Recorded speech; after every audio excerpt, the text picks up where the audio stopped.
तो अभी देखिए, सिंस यहाँ पे एक ही इलेक्ट्रॉन कम हुआ, तो up to this story will be same, but यहाँ पे जीरो हो जाएगा, यहाँ पे एक भी इलेक्ट्रॉन नहीं होगा, राइट। फिर O2 माइनस की बात करें तो एक इलेक्ट्रॉन बढ़ गया, तो एक इलेक्ट्रॉन बढ़ गया मतलब up to this story same, यहाँ पे एक इलेक्ट्रॉन बढ़ जाएगा, right. 5 star, I am sorry, नहीं, यहाँ पे क्या होगा, 5 स्टार 2px2 हो जाएगा, 5 स्टार 2py1 हो जाएगा, 5 star 2px2, this is 5 star 2py1। तो निकाल लो बॉन्ड एनर्जी का भी।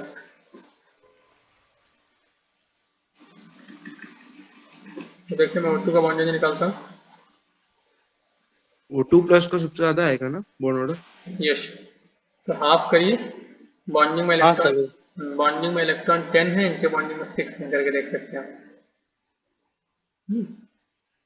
बॉन्डिंग में 10 है, इनके बॉन्डिंग में 6 है, तो बॉन्ड एनर्जी 2 आ गया। अब O2 प्लस का करो तो O2 प्लस में एंटी बॉन्डिंग में एक इलेक्ट्रॉन कम हो गया, राइट। 10 माइनस 5 ये आ गया 2.5, एंड O2 माइनस करेंगे तो उसमें एंटी बॉन्डिंग में एक इलेक्ट्रॉन बढ़ गया, तो हाफ, 10 माइनस 7, ये 1.5 आ गया। मैं बॉन्ड स्ट्रेंथ की बात करता हूँ, बॉन्ड स्ट्रेंथ या बॉन्ड एनर्जी भी बोल सकते हैं उसको। यदि मैं बॉन्ड एनर्जी की बात करता हूँ, क्या हो जाता है, बॉन्ड एनर्जी इक्वल टू, सबसे ज़्यादा O2 प्लस का होगा, आंसर O2 का होगा, फिर O2 माइनस का होगा। यदि बॉन्ड लेंथ की बात करता हूँ तो उसका जस्ट उल्टा, सबसे कम O2 प्लस में, फिर O2 में, और उसके बाद O2 माइनस में। अब ये O2 की स्टैटिस्टिक्स बहुत ही फेमस है, इनको याद रखने का एक तरीका बता देता हूँ आपको। देखो O2 का सबको पता होता है बॉन्ड एनर्जी 2 होता है, ठीक है, स्ट्रक्चर सबको पता होता है O2 का, क्लास 8 से भी बच्चों को पता होता है ना। तो इसका बॉन्ड एनर्जी 2 सबको पता है,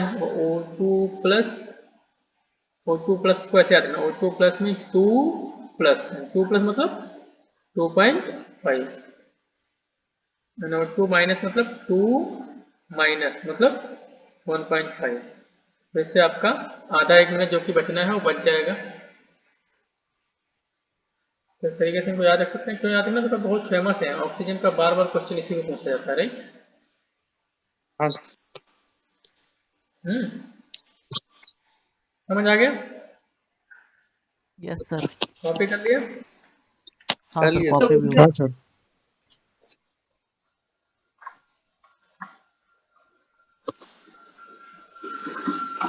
अब हमारा 5वां एप्लीकेशन है, that is magnetic behaviour.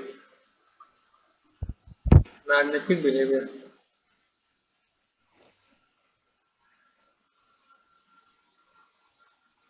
Magnetic behaviour के लिए जनरली क्या पूछते हैं, मैग्नेटिक मूवमेंट पूछते हैं, या ये पूछते हैं होगा कि जाया मैग्नेटिक होगा, ये सब पूछ लेते हैं ना।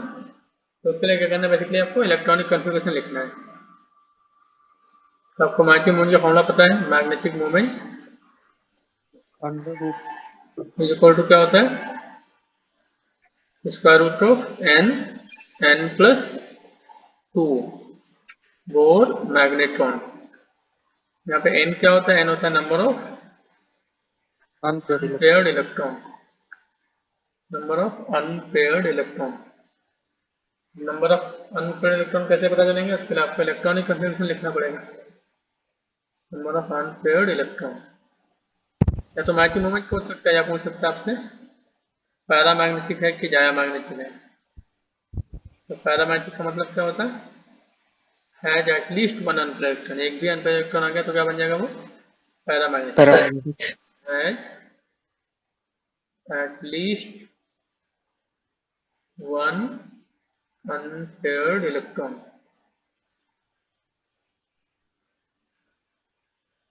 एंड डायमैग्नेटिक मतलब no unpaired electron, no unpaired electron. Point की पूरा स्टोरी आपका इलेक्ट्रॉनिक कन्फिग्रेशन के चारों तरफ ही घूम रहा है। अगर इलेक्ट्रॉनिक कन्फिग्रेशन फिर कुछ नहीं करना है इसमें ना।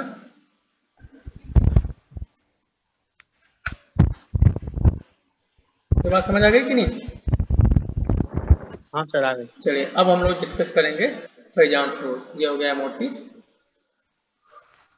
Next we will discuss the Fajans rule.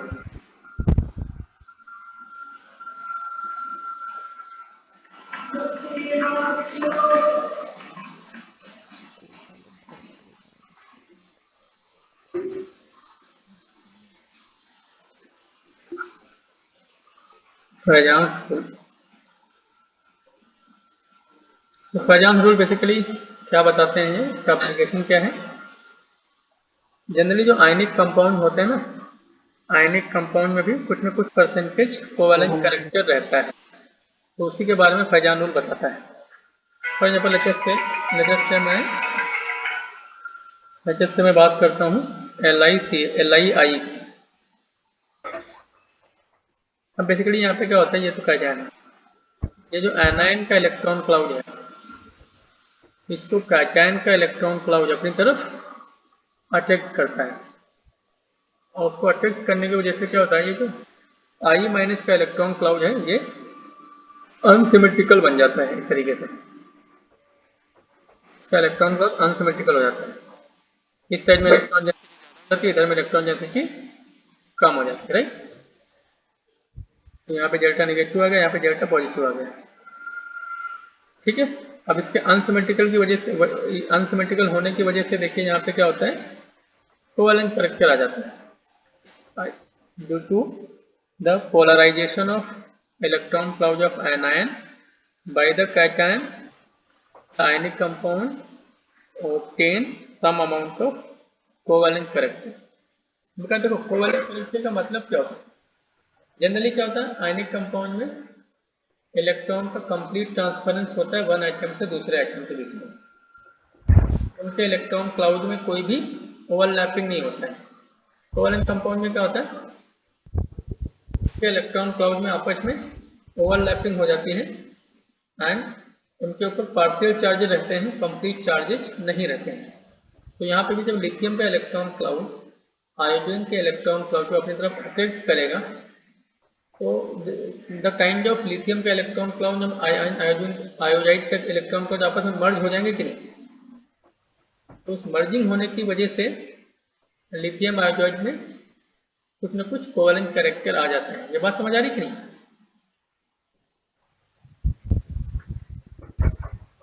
Point is clear और नॉट?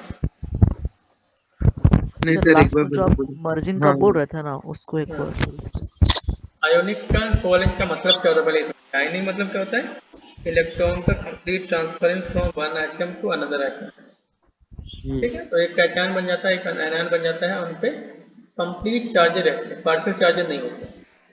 कोवेलेंट में क्या होता है, इलेक्ट्रॉन का आपस में शेयरिंग होती है, तो शेयरिंग की वजह से क्या होता है, ऑर्बिटल आपस में ओवरलैप करती है, राइट। और उनके बीच में इलेक्ट्रोनेगेटिविटी डिफरेंस होने की वजह से उनमें पार्शियल चार्जेस रहते हैं। अब इलेक्ट्रोनेगेटिविटी डिफरेंस इतना ज़्यादा हो जाए तो पार्शियल चार्जेस कंप्लीट चार्जेस में डेवलप हो कन्वर्ट हो जाए, तब वो आयनिक बन जाता है। हमने उसमें पीरियोडिक टेबल में डिस्कस किया था ना, इलेक्ट्रोनेगेटिविटी डिफरेंस कैसे बॉन्ड की पोलैरिटी को डिसाइड करता है। यहाँ पे जो कैटायन है, कैटायन का इलेक्ट्रॉन क्लाउड एनायन के इलेक्ट्रॉन की तरफ अट्रैक्ट करेगा, तो उसकी वजह से क्या होगा, एनायन का इलेक्ट्रॉन क्लाउड कैटायन के इलेक्ट्रॉन क्लाउड से ओवरलैप कर जाएगा। तो ओवरलैपिंग के करने की वजह से क्या होगा, वहां पे कुछ अमाउंट में कोवेलेंट कैरेक्टर आ जाएगा, राइट। अभी समझ आया कि नहीं? हाँ अब पोलराइजेशन का मतलब क्या था, आपको पोलराइजेशन का मतलब समझाया था, the separation of equal and opposite charges in a space में इक्वल और अपोजिट चार्जेस का सेपरेशन हो जाना, उसी प्रोसेस को बोलते हैं पोलराइजेशन। यहाँ पे भी आप देख सकते हैं, जब लिथियम का इलेक्ट्रॉन क्लाउड आयोडाइड के इलेक्ट्रॉन क्लाउड को अट्रैक्ट किया, तो इधर में पार्शियल नेगेटिव आ गया, इधर में पार्शियल पॉजिटिव आ गया। तो what is happening over here, there is separation between equal and opposite charges. Equal and opposite charges space में सेपरेट हो रहे हैं, इसी प्रोसेस को बोलते हैं पोलराइजेशन। तो हम लोग बोलते हैं यहाँ पे आयोडाइड आयन का पोलराइजेशन हो रहा है। तो गेटिंग माय पॉइंट? ठीक है। तो बेसिकली फ्रेजान रूल क्या एक्सप्लेन करते हैं, they explain the percentage covalent character of this compound.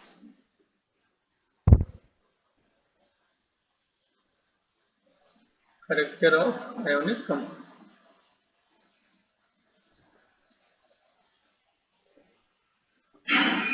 अब देखिए बेसिकली यहाँ पे 2-3 टर्म होते हैं। पहला एक टर्म होता है पोलराइजिंग पावर,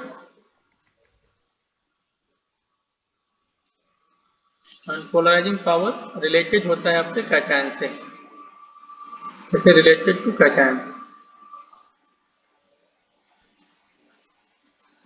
इनवर्सली ना सर, ठीक है। उसके साइड से। पोलराइजिंग पावर का मतलब क्या होता है? मतलब होता है the tendency of cation to polarise the electron cloud of anion. Cation का इलेक्ट्रॉन एनायन के इलेक्ट्रॉन क्लाउड को पोलराइज करने का जो टेंडेंसी होता है उसी को क्या बोलते हैं? Polarising power. तो पहले डेफिनेशन लिख लीजिए। Tendency of cation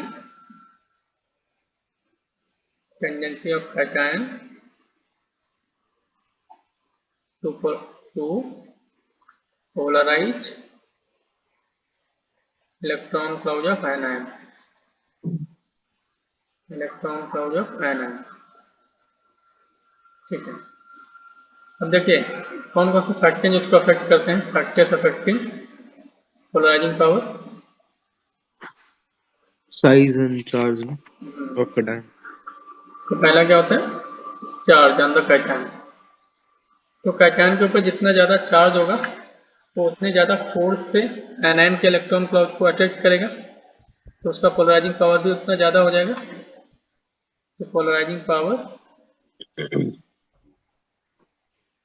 is directly proportional to the charge. For example, suppose I have Na plus Mg2 plus and Al3 plus. तो उनके पोलराइजिंग पावर का क्या हो जाएगा? ये हो जाएगा राइट। हाँ सर। दूसरा फैक्टर क्या होता है? साइज। कैटायन का साइज बड़ा होगा तो डिस्टेंस बढ़ने की वजह से एनायन के इलेक्ट्रॉन क्लाउड पे जो फोर्स है वो कम लगेगा, और कम फोर्स लगने की वजह से उसका पोलराइजिंग पावर भी कम हो जाएगा। यहाँ पे क्या होगा? Polarising power inversely proportional to the size. For example मैं यहाँ पे एग्जांपल लिख रहा हूँ। जैसे हमारे पास है lithium, sodium, potassium, rubidium and सीडियम। चार्ज बराबर है, डाउन द ग्रुप जाने पर साइज बढ़ता है तो पोलराइजिंग पावर डिक्रीज करेगा राइट। तीसरा फैक्टर होता है इलेक्ट्रॉनिक कॉन्फ़िगरेशन।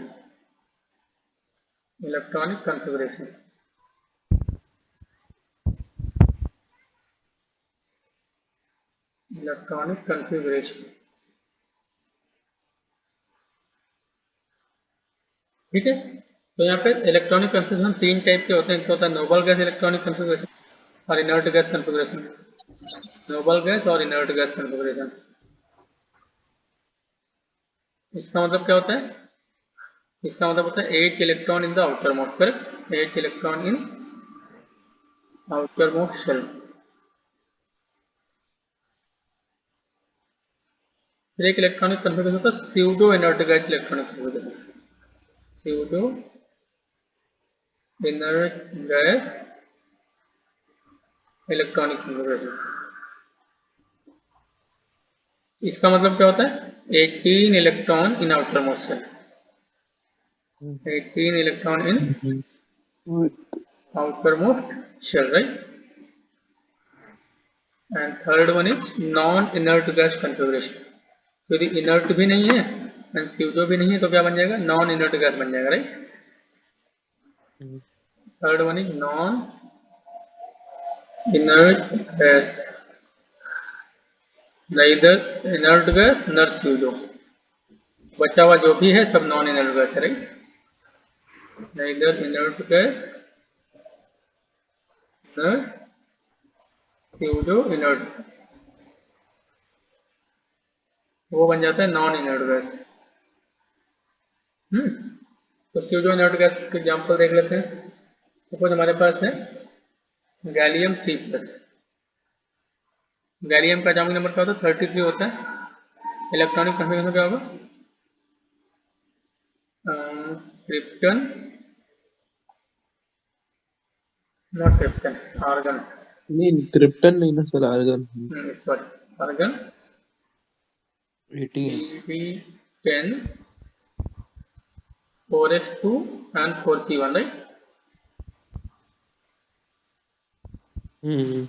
Yes correct. अब यहाँ पे लेजर में GA3+ बना देते हैं, राइट? तो सर 4p3 ना, नो नो नो, 4p1 ना, गैलियम 18 20 30 33 है ना, yes. Argon 18 18 oh I 20 am sorry, 30 gallium का मैंने एटॉमिक नंबर गलत लिख 31 होगा दिया, ना। एटॉमिक हाँ नंबर गलत हाँ लिख दिया, यस करेक्ट। हाँ हाँ 31 होगा ना। इलेक्ट्रॉनिक में तो यही होगा। तो गैलियम 3+ में इलेक्ट्रॉन कितने हैं? 28। यहाँ से 3 इलेक्ट्रॉन निकाल दो, ये बन गया आर्गन 3G10। अब यदि 3 का G ऑर्बिटल भरा हुआ है तो अंदर 3s और 3p भी भरे होंगे कि नहीं भरे होंगे? यहाँ पे 18 इलेक्ट्रॉन हो गए कि नहीं? तो क्या बन गया? फ्यूजो इनर्ट गैस कॉन्फ़िगरेशन, राइट? बता पाए? सिमिलरली जिंक का भी होगा। जिंक का भी हो जाएगा ये। Zn2+ ले लो आप, तो Zn2+ ले लो। Zn2+ क्या होगा? आर्गन 3G10, ये भी हो जाएगा फ्यूजो, ठीक है। जिंक 4+ ले लो, लेड 4+ ले लो। यहाँ पे टिन 4+ का क्या होगा?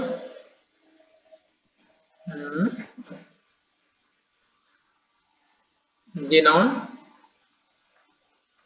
and this will be 5s2 and 5p2, and this is 4D10, right? And lead में क्या होगा? रेजोन 5D10, 6s2 and 6p2। अब ये तो टिन और लेड का लिखा हुआ है, इनके +4 का लिखोगे, Sn+4 और Pb+4, तो क्या हो जाएगा? It will be Xc 4D10, it will be Rn 4D, correct?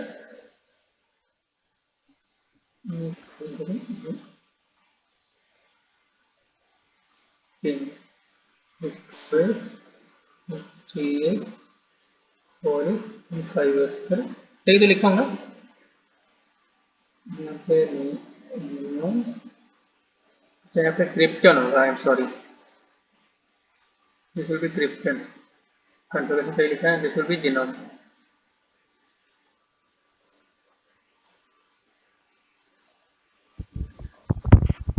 Krypton and genome 5D10, ये दोनों के दोनों क्या हो गए? फ्यूजो बन गए, राइट? तो भाई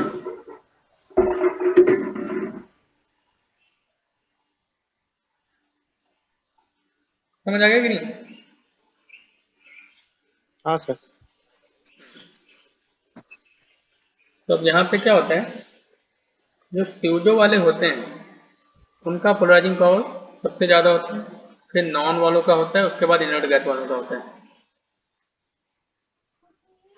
तो पोलराइजिंग पावर का ऑर्डर क्या रहता है? What is the order of polarising power?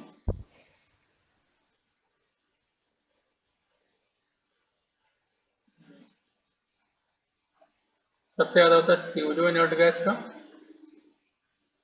फ्यूजो inert gas configuration, उसके बाद इनर्ट गैस कॉन्फ़िगरेशन, उसके बाद non inert gas configuration, correct? ये पोलराइजिंग पावर का, आई एम सॉरी, यहाँ पे non and then inert gas.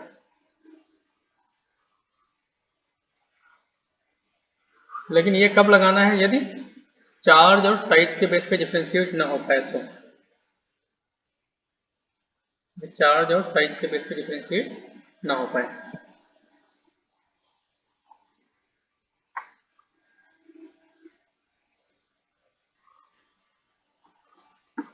Okay,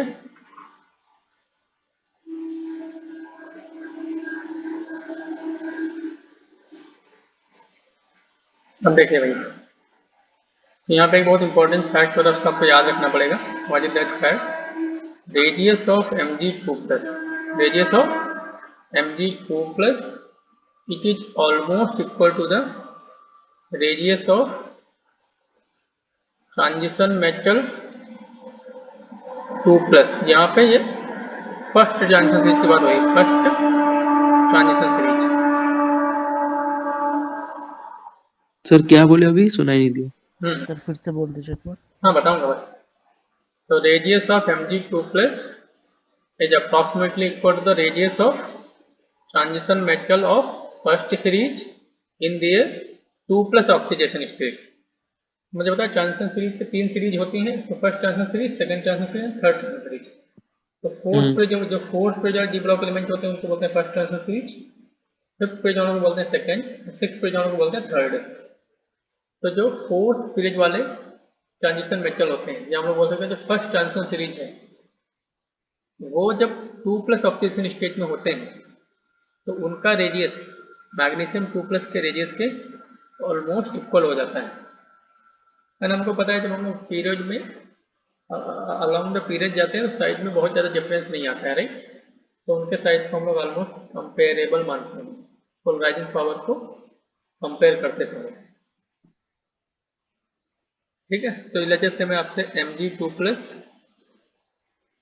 and Fe2 plus and Zn2 plus इनके polarising power में ऑर्डर पूछता हूँ। तो तीनों पे चार्ज तो बराबर ही है, चार्ज बराबर हो गया तो चार्ज के बेस पे डिफरेंशिएट नहीं कर सकते। अब ये देखो दोनों ही फर्स्ट ट्रांजिशन सीरीज के डाईवैलेंट कैटायन है, तो इन दोनों का साइज ऑलमोस्ट इक्वल होगा, साइज के बेस पे डिफरेंशिएट नहीं कर सकते। मैंने आपको जस्ट ऊपर लिखाया अभी, radius of Mg2 plus is approximately equal to the radius of first transition series metal in their second oxidation, second plus 2 oxidation state.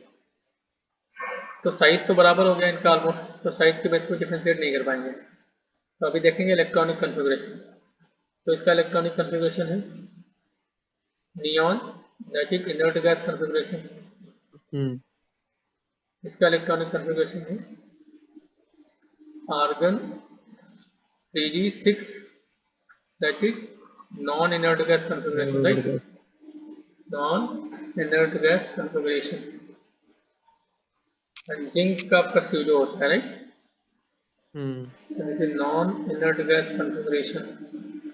Zinc का क्या होता है आर्गन 3d10, तो दिस इज फ्यूजो इनर्ट गैस कन्फिग्रेशन। सबसे ज़्यादा इसका हो जाएगा, फिर इसका हो जाएगा, इसका हो जाएगा polarising power, right.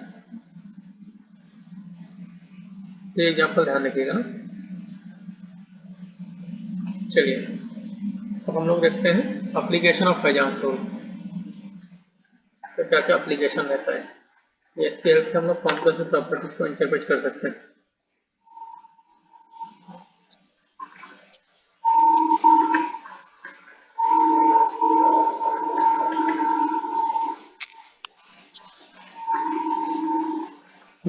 Application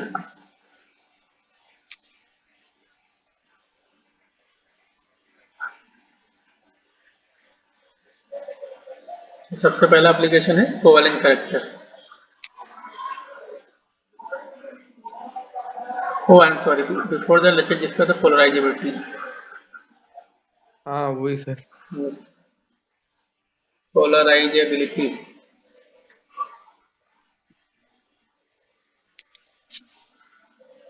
polarisability. तो पोलराइजेबिलिटी क्या होता है, ये सबसे पहले बात तो एनायन से रिलेटेड होता है, रिलेटेड टू एनायन। तो व्हाट इज पोलराइजेबिलिटी, किसी एनायन का अपने इलेक्ट्रॉन और क्लाउड को पोलराइज करने को, पोलराइज होने के लिए अलाउ कर देना। तो it is the tendency of anion to allow its electron cloud to undergo the polarisation. तो जो एनायन अपने इलेक्ट्रॉन को जितना आसानी से अलाउ कर देता है पोलराइज होने के लिए, हम लोग बोल देते हैं उसका पोलराइजेबिलिटी उतना ही ज़्यादा है, राइट। तो write down the tendency of anion, tendency of anion to allow its electron cloud to undergo polarization. Tendency of anion to allow its electron cloud to undergo polarization. To undergo polarization. कौन कौन सा factor इस पे depend करेगा? पहला factor तो हो गया चार्ज। अब देखिए आयनाइन के ऊपर चार्ज जितना ज्यादा होगा इलेक्ट्रॉन डेंसिटी भी उतनी ही ज्यादा होगी कि नहीं? जितना ज्यादा चार्ज उतना ज्यादा इलेक्ट्रॉन डेंसिटी, और जितना ज्यादा इलेक्ट्रॉन डेंसिटी होगा उतना ही ज्यादा इंटर इलेक्ट्रॉनिक रिपल्शन होगा कि नहीं? ठीक है। तो जनरली जब दो आदमी में झगड़ा होता है तो वो दोनों एक दूसरे के पास पास रहना नहीं चाहते हैं। इसी तरीके से इलेक्ट्रॉन्स में आपस में रिपल्सन होगा तो क्या होंगे? वो भी दूर दूर जाना चाहेंगे। तो वो आसानी से अपने इलेक्ट्रॉन क्लाउड को अलाउ कर देगा पोलराइज होने के लिए। जितना ज़्यादा चार्ज उतना ज़्यादा इलेक्ट्रॉन डेंसिटी उतना ज़्यादा इलेक्ट्रॉनिक रिपल्शन और उतना आसानी से वो पोलराइज हो जाएगा। तो polarisability directly proportional to the charge, directly proportional to negative charge. तो आयनाइन की बात करें तो नेगेटिव तो हो ही जाएगा। ठीक है। तो फॉर एग्जाम्पल जैसे हमारे पास है F minus O2 minus and N3 minus. इसमें तीनों के तीनों एलिमेंट एक ही पीरियड के पानी में और सेम पीरियड में साइज में बहुत ज़्यादा डिफरेंस नहीं आता है। नाइट्रोजन के ऊपर सबसे ज्यादा तो इसका हो जाएगा N3 माइनस। यस, सबसे ज़्यादा चार्ज सबसे ज़्यादा पोलराइजेबिलिटी। अगला फैक्टर क्या है? साइज। अब जितना बड़ा होगा साइज तो न्यूक्लियस का अपने इलेक्ट्रॉन क्लाउड के ऊपर उतना ही वीक होल्ड रहेगा। अंकित गलत बोले, जितना बड़ा होगा साइज न्यूक्लियस का अपने इलेक्ट्रॉन क्लाउड पे उतना ही वीक होल्ड रहेगा कि नहीं? न्यूक्लियस का इलेक्ट्रॉन क्लाउड पे फोर्स कम लगेगा ना, तो वीक होल्ड होगा तो ऑब्वियसली उसको आसानी से अलाउ कर देगा जाने के लिए। पोलराइजेबिलिटी क्या होगी? बढ़ जाएगी। तो polarisability is proportional to size. जितना बड़ा साइज उतना ज्यादा पोलराइजेबिलिटी। और रीजन भी शॉर्ट में लिख लेना है तो भूल जाओगे बाद में, समझते रहो कैसे हो रहा है।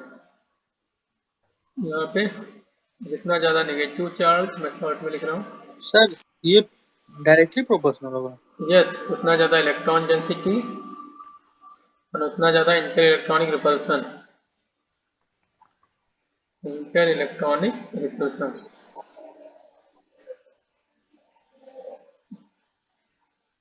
ठीक है।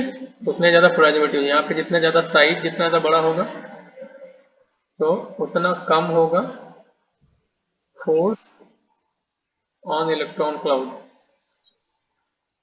तो उतने आसानी से उसको अलाउ कर देगा जाने के लिए। राइट, बात समझ आ रही कि नहीं? हाँ हाँ सर, हाँ सर। फॉर एग्जाम्पल जैसे हमारे पास है F minus Cl minus Br minus and I minus. ये हो जाएगा इनका ऑर्डर ऑफ पोलराइजेबिलिटी। जैसे O2 माइनस है, H2 माइनस है, He2 माइनस है, Te2 माइनस है। डाउन द ग्रुप जा रहे हैं, साइज बढ़ रहा है, साइज बढ़ेगा तो पोलराइजेबिलिटी भी बढ़ेगा। तो पॉइंट अब डिस्कस करते हैं हम लोग application of पेजांट rule.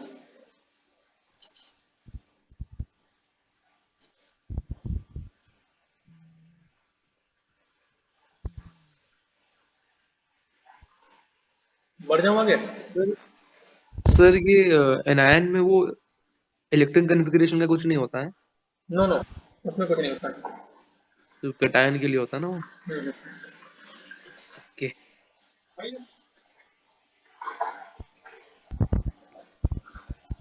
Next is covalent character, sorry application. Application में पहला एप्लीकेशन है कोवेलेंट कैरेक्टर।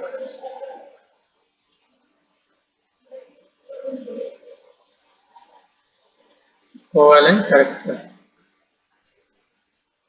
तो देखिए, higher is the polarising power of cation. Cation का पोलराइजिंग पावर जितना ज्यादा होगा और एनायन का पोलराइजेबिलिटी पावर पोलराइजेबिलिटी जितना ज्यादा होगा, आपके कंपाउंड का कोवेलेंट कैरेक्टर भी उतना ज्यादा होगा। Higher is the polarising power of cation, higher is the polarisability of anion, higher will be the covalent character of the compound. लिख लीजिए, higher is polarising power of cation, polarising power of cation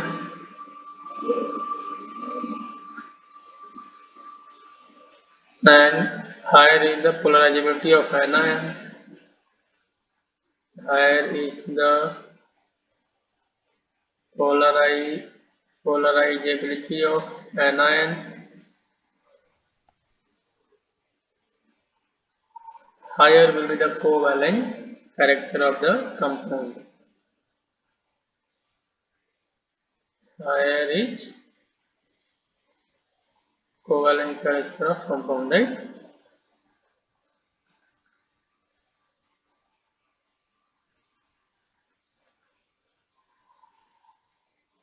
समझे कि नहीं? चलो example लेते हैं। ऐसे लेते हैं LiF, LiCl, LiBr and LiI। तो जो सेम हुआ कि उसको भी देखना नहीं चाहिए। कैटायन सेम है तो उसको देखते मत। अब देखो anion F minus Cl minus Br minus I minus, size बढ़ रहा है, पोलराइजेबिलिटी बढ़ेगी, left to right covalent character क्या हो जाएगा? बढ़ जाएगा। ठीक है, अगला एग्जांपल लेते हैं। LiF, Li2O, Li3N। कैटायन तो सेम ही है। आप देख सकते हैं लेफ्ट टू राइट जाने पर एनायन के ऊपर चार्ज बढ़ रहा है। यहाँ F माइनस है, O2 माइनस है, N3 माइनस है, चार्ज बढ़ेगा, पोलराइजेबिलिटी बढ़ेगी। पोलराइजेबिलिटी बढ़ेगी तो कोवेलेंट कैरेक्टर भी बढ़ेगा। अगला एग्जांपल लेते हैं। जैसे हमारे पास है NaCl, MgCl2, AlCl3 and SiCl4। Anion same है, लेफ्ट टू राइट जाने पे कैटायन पे चार्ज बढ़ रहा है। Na पे +1 है, Mg पे 2 प्लस, Al पे 3 प्लस है, Si पे 4 प्लस। कैटायन के ऊपर चार्ज बढ़ेगा तो उसका पोलराइजिंग पावर भी बढ़ेगा, तो उसका कोवेलेंट कैरेक्टर भी बढ़ जाएगा। समझ पा रहे हैं कि नहीं? हाँ सर। और देखते हैं, जैसे LiF है, NaF है, KF है, CSF है, या RBF है, RBF है, CSF है। देखिए कैटायन एनायन सेम है, कैटायन का साइज बढ़ रहा है, चार्ज इक्वल है, डाउन द ग्रुप जाने साइज बढ़ रहा है, साइज बढ़ेगा तो पोलराइजिंग पावर कम होगा, पोलराइजिंग पावर कम होगा तो कोवेलेंट कैरेक्टर कम हो जाएगा। बातें समझ आ रही कि नहीं? हाँ सर आ रहे हैं। मैंने सारे परमुटेशन कॉम्बिनेशन ले लिए, ठीक है। और आपके एग्जाम में बहुत प्रॉब्लम इसी में से कोई ना कोई क्वेश्चन पूछ दिया जाएगा। कॉन्फ़िगरेशन का पहले ही बता दिया था। कॉन्फ़िगरेशन का ले लेते हैं एक साथ क्वेश्चन भी, कॉन्फ़िगरेशन का क्वेश्चन ले लेते हैं साथ में।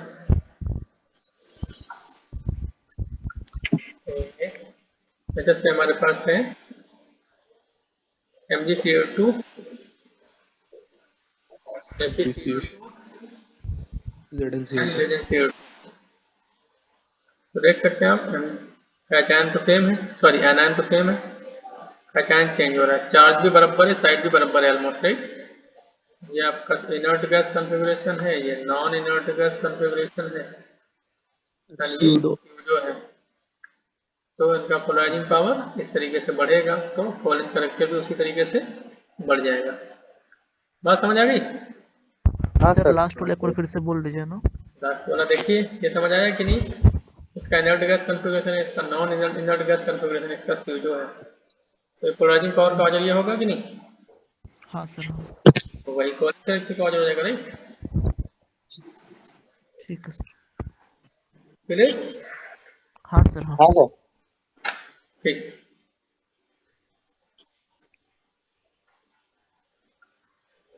चलिए।